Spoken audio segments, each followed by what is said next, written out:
Tepuk 3. Tidak tepuk. Oke, masih konsentrasi ya, terima kasih. Oke, anak-anakku yang saya sayangi, pada kesempatan pagi hari ini Bapak akan menyampaikan tentang wawasan kebinekaan global. Dalam hal ini Bapak akan mengambil salah satu topik yaitu tentang kebinekaan Indonesia dengan tema negeri penuh harmoni. Ada yang tahu negeri penuh harmoni negeri yang bagaimana? Gimana? Harmoni itu apa harmoni? Harmoni. Betul, harmoni. Terus ada lagi? Nyaman ya, terus? Ya, jadi harmoni ya harmonis. Kayak misalkan rumah tangga si A harmonis, berarti kan serasi, selaras, seimbang. Jadi kalau ibarat orang Jawa ada namanya istilah gemak, ripah, lok, jinawi, sejahtera, lahir, batin. Kepengen nggak? Kepengen. Oke, negeri penuh harmoni. Setelah mempelajari topik ini tentang kebinekaan Indonesia, kalian nanti diharapkan bisa memahami makna toleransi dan bagaimana cara mempraktekannya dalam kehidupan berbangsa bernegara. Dan yang kedua, kalian mampu menganalisis penyebab kerentanan. Ini adalah salah satu capaian pembelajaran di kebinekaan, yaitu jadi menganalisis penyebab kerentanan. Kadang bangsa Indonesia banyak sekali masalah ya, kita harus tahu penyebabnya apa. Kemarin ya di Arema ya Persebaya pada gara-gara sepak bola ada yang kalah, jadi ada tidak bersatu, malah sampai terjadi korban ya. Kemudian yang keempat, memahami nilai-nilai dalam profil pelajar Pancasila dan cara mengaplikasikannya dalam kehidupan berbangsa dan bernegara. Nah, minggu kemarin kalian sudah melakukan praktek ya tentang proyek penguatan profil pelajar Pancasila dengan melaksanakan kegiatan tertutup ya. Nah, di sini kalian juga akan bermain. Kemudian, apakah Anda berasal dari keluarga yang beragam? Ya, bagaimana keagamaan itu bisa bersatu dalam keharmonisan? Jika berkeragaman Indonesia itu adalah kekayaan atau aset, mengapa ada konflik yang dipicu oleh perbedaan? Ada yang tahu nggak? Konfliknya itu timbul karena apa? Indonesia kaya, asetnya banyak, sumber gas, alam, minyak bumi, tapi kok sering terjadi pertengkaran? Ada yang tahu nggak kenapa? Yang tahu? Masnya jawab bisa? Tadi belum jawab Pak. Ada konflik kenapa? Jika bangsa Indonesia adalah keragaman Indonesia adalah kekayaan atau aset, mengapa ada konflik? Ya, rebutan ya, rebutan lahan misalkan ya. Kemudian daerah atau budaya mana di Indonesia yang ingin Anda kenal dan pelajari? Mbak, daerah mana yang ingin kalian pelajari? Kira-kira daerah mana yang ingin Anda kunjungi? Daerah mana? Provinsi mana? Barat, ya. Oke, terus masnya? Mana? Baju itu mana baju? NTT ya.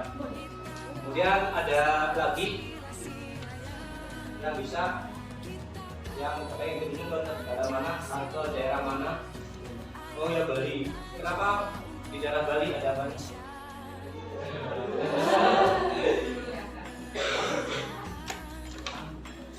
Oh iya, ada pantai dan ada banyak lagi. Ada satu lagi ibaratnya pengen ke daerah mana? Kalimantan. Yang tertarik ada banyak Kalimantannya. Suku Dayak ya. Oke ya, suku Dayak. Nah, itulah keberagaman ya. Ini juga pelajaran tentang sejarah, pelajaran budaya, pelajaran Indonesia ya. Indonesia wajib maupun jaminan ya. Kemudian aktivitas ya. Nah, aktivitas nanti kita akan mulai dengan bermain suku ya. Jadi di sini ada 4 aktivitas kita adalah kita mulai dengan bermain suku.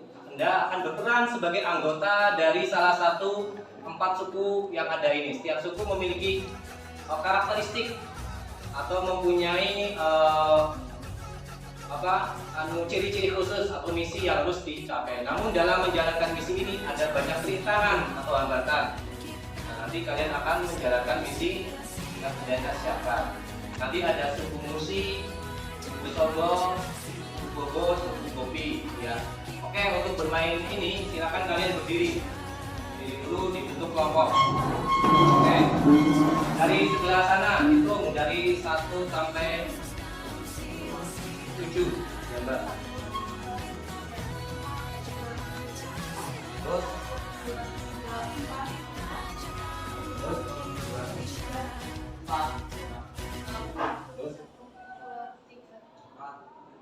Oke, silakan yang nomor 1 dengan nomor 1, nomor 2 dengan nomor 2, nomor 3 dengan nomor 3. Oke, silakan bergabung.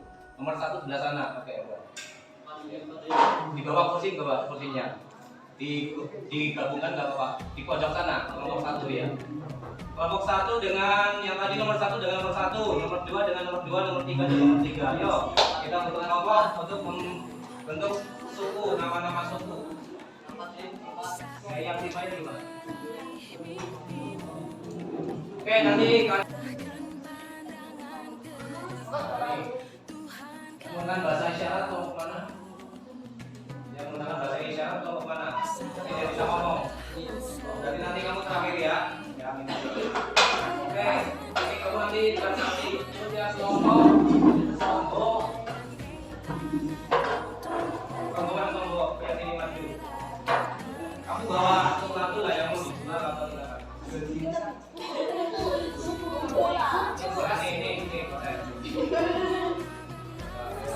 Silakan menggunakan bahasa Inggris. Yang mau beli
Gak tuh minta semuanya.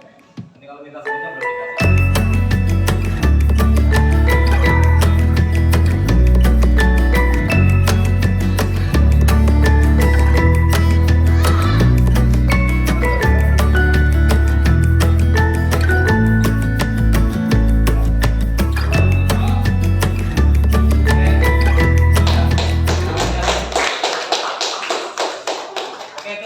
Tentang bermain peran antara 4 suku, yaitu suku Musi, suku Songgo, suku Bobo, suku Gopi. Kira-kira yang agak sulit transaksinya dari suku mana?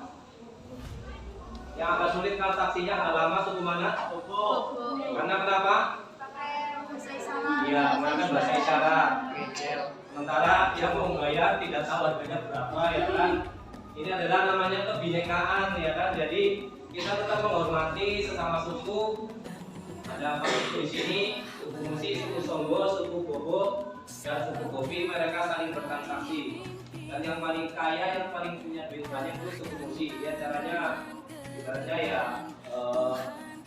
hartawan ya, punya banyak harta. Sementara yang beberapa suku yang lainnya dia menjual sesuatu untuk memenuhi kebutuhan itu. Untuk suku Bobo tadi dia hanya sebagai tukang kayu, kan? Kemudian suku Gopi dia juga monopoli beras yang bisa menjual beras, ya, suku Songgo ini. Jadi itulah. Kemudian itulah tadi anak-anakku, kalian sudah bermain peran tentang kebinekaan antara 4 kelompok. Jadi di sini intinya makna dari toleransi itu toleransi dan radikalisme. Ya. Jadi konsepnya toleransi adalah suatu sikap, ya, saling menghormati antar sesama manusia. Ya. Jadi kalian sudah menghormati walaupun kalian berbeda-beda menawarkan barang, ya kan? Tapi jadilah transaksi walaupun agak sedikit terjadi tarik menarik karena mungkin harganya nggak pas, ya duitnya banyak, tapi barangnya juga laku, ya. Jadi saling melalui di tengah keragaman budaya, kebebasan berekspresi dan karakter. Jadi semua manusia mempunyai karakter yang berbeda. Kalian antara teman, satu dengan yang lain dalam satu kelas karakternya berbeda. Ya, kemudian toleransi, tidak kekerasan atas dasar diskriminasi terhadap suku, agama, ras, atau antar golongan, merupakan segala bentuk perbedaan, pengecualian, pembatasan, atau pemilihan berdasarkan para syarat. Ada syarat yang mengakibatkan pencabutan atau pengurangan pengakuan perolehan atau pelaksanaan atas hak asasi manusia dan kebebasan dasar dalam suatu persoalan. Nah, radikalisme adalah sikap atau tindakan menentang salah satu dari 4 pilar kenegaraan NKRI. Jadi ada 4 pilar kenegaraan apa saja? Pertama, satu apa? Pilar kenegaraan NKRI ada 4. Ya, itu ada NKRI, Pancasila, Bhinneka Tunggal Ika, dan dia NKRI harga mati, ya. Pancasila sebagai sumber dari segala sumber itu, kemudian Bhinneka Tunggal Ika, ya, berbeda-beda tetapi tetap satu. Kemudian Undang-Undang Dasar sebagai apa? Dasar negara, ya, dasar sumber, ya, sumber juga. Oke, kemudian selanjutnya beragam rak. Nah, ini oke. Jadi misalkan kalian ada kegiatan di suatu sekolah, ya, ada kegiatan OSIS, kira-kira ada kunjungan dari sekolah non muslim, kira-kira kalian bersedia nggak? Ya, di sinilah kita harus saling toleransi di antara umat beragama, ya, tidak saling mendiskriminasikan. Jadi toleransi sekolah, contoh di SMP Sistem Yahya Bandung melakukan kunjungan ke SMP Muhammadiyah 8 Bandung yang memberi nama Taking Down Pos, tujuan untuk membangun jembatan pemahaman dan pembentukan. Jadi semua, jadi seperti ada pertukaran pemuda, pertukaran remaja antar daerah, antar negara itu wajar, ya. Karena semua lahir dengan kodrat yang sama, hanya bedanya dia ditakdirkan. Kamu lahir di negara Indonesia, kamu lahir di negara India, di negara Malaysia, dan praktek toleransi di berbagai pelosok, ya. Jadi toleransi antar umat beragama, contohnya di Kabupaten Tambrau, Papua menjadi contoh yang indah. Jadi ada kegiatan kepanitiaan semuanya ikut. Apalagi kadang ada kegiatan lintas agama, ini juga sangat penting. Di sekolah kita rata-rata homogen ya, tidak ada yang teman-teman kalian yang non muslim, semuanya sama. Tetapi tantangan dari lingkungan itu sangat tinggi sekali. Kemudian di sini bebas jadi moderat. Apa itu moderasi beragama? Di sini moderasi beragama berarti cara beragama jalan tengah sesuai pengertian moderasi tadi. Dengan moderasi beragama, kan di sini seseorang tidak ekstrim dan tidak berlebihan saat menjalani ajaran suatu agama. Orang yang mempraktekannya disebut moderat. Jadi moderat itu seperti dulu zamannya presiden kita siapa, almarhum Abdurrahman Ibrahim. Dia adalah seorang presiden yang sangat luar biasa. Keberagaman, anak-anak beragama sampai yang namanya agama Konghucu yang tadinya kita mungkin tidak tahu, kemudian dilibatkan ada hari besar agama Konghucu. Selain 5 agama yang ada di Indonesia, yaitu Islam, Protestan, Katolik, Hindu, dan Buddha. Ada lagi, malah ada lagi kepercayaan. Inilah yang namanya moderat. Jadi kita menerima semua perbedaan itu tidak. Coba seandainya tidak ada perbedaan, apa yang kalian rasakan, bisa nggak? Misalkan dalam satu kelas lanang KB, kira-kira apa yang dirasakan? Atau satu kelas wadon KB, kira-kira apa? Jenuh apa jenuh? Ya nggak ada yang buat gorengan atau gimana gitu ya. Jadi seperti di dunia nggak ada warna-warni kayak gini ya, ada warna merah, putih, hijau, warnanya putih semua atau hitam semua, kan jenuh ya. Jadi disinilah yang namanya perbedaan itu bisa membuat suatu semangat untuk saling mengisi. Si A bisa matematika, si C bisa fisika, si D bisa kimia dan sebagainya. Saling berkolaborasi. Kemudian samakah moderasi ibu beragama dengan moderasi agama? Sama enggak? Tidak sama ya. Agama tidak perlu dimodernisasi. Itu suatu keyakinan. Karena agama itu sendiri telah mengajarkan prinsip moderasi, keadilan dan keseimbangan. Jadi bukan agama yang harus dimoderasi, melainkan cara penganut agama dalam menjalankan. Jadi kita sebagai agama kan Muslim, ada agama Nasrani, ya kan? Kita tidak harus mengikuti. Ada Natal kita ikut Natal ya, ada kegiatan gadungan di Hindu atau di Buddha kita ikut enggak, kita menghargai. Kita kan ada orang Muslim melaksanakan ibadah puasa, orang Nasrani otomatis menghormati, tidak makan di depannya. Tidak harus orang non-Muslim itu mengikuti tidak berpuasa, enggak. Jadi mohon maaf saya enggak makan. Kalau makan ya di tempat yang aman ya. Jadi berbeda dengan teman saya yang itulah yang namanya moderasi agama. Jadi tidak usah mengubah keyakinan. Jadi tidak ada agama yang mengajarkan ekstremitas. Tapi tidak sedikit orang yang menjalankan ajaran agama sudah menjadi ekstrim. Itu namanya suatu radikalisme ya. Jadi agama dijadikan sebagai kambing hitam untuk menghancurkan suatu pemerintahan atau politik yang ada di suatu negara. Jadi ini sesuatu yang harus kita hindari dan kalian harus tahu itu ya. Jadi terdiri dari yang terakhir mobil terhadap Pancasila. Jelas kalian masih ingat ya, masih hafal ya terhadap Pancasila. Ya, yang pertama apa? Ingat? Iman. Ya, terus.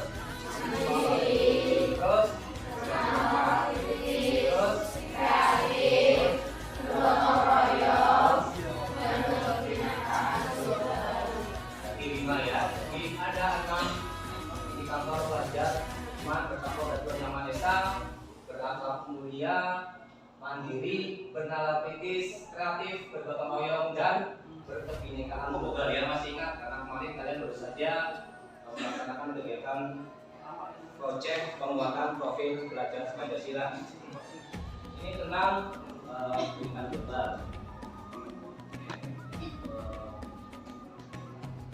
Dan di sini juga ada batik di sini ya.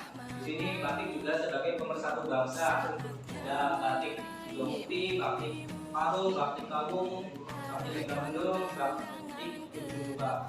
Kalau kita di sini batiknya batik apa? Batik Semanto ya, yang ada logo Semanto, batik identitas. Oke, itu tentang kegiatan kebinekaan global ya. Mudah-mudahan di dalam mengikuti wawasan kebinekaan global ini kalian mendapatkan pengalaman baru. Walaupun kemarin kalian sudah mendapatkan pengalaman, tetapi kali ini kalian juga bisa lebih memahami ternyata di Indonesia banyak sekali suku-sukunya ya kan, tetapi mereka bisa bersatu. Sementara kadang di luar negeri hanya satu suku saja kok bisa menjadi visi orang akan sampai membunuh. Nah ini kita harus bangga ya, harus bangga menjadi bangsa Indonesia ya, karena kita walaupun dari berbagai macam agama, ras, budaya, bahkan saya sendiri mungkin It's time to begin to give to kalian us. mungkin ada yang asalnya dari Sumatera, Kalimantan, Riau, tapi mereka bersatu ya, gila. Jadi kita dalam NKRI harga. Oke, itu saja dari saya. Mudah-mudahan dapat memberikan manfaat bagi kalian semua. Terima kasih, sampai di sini saya akhiri.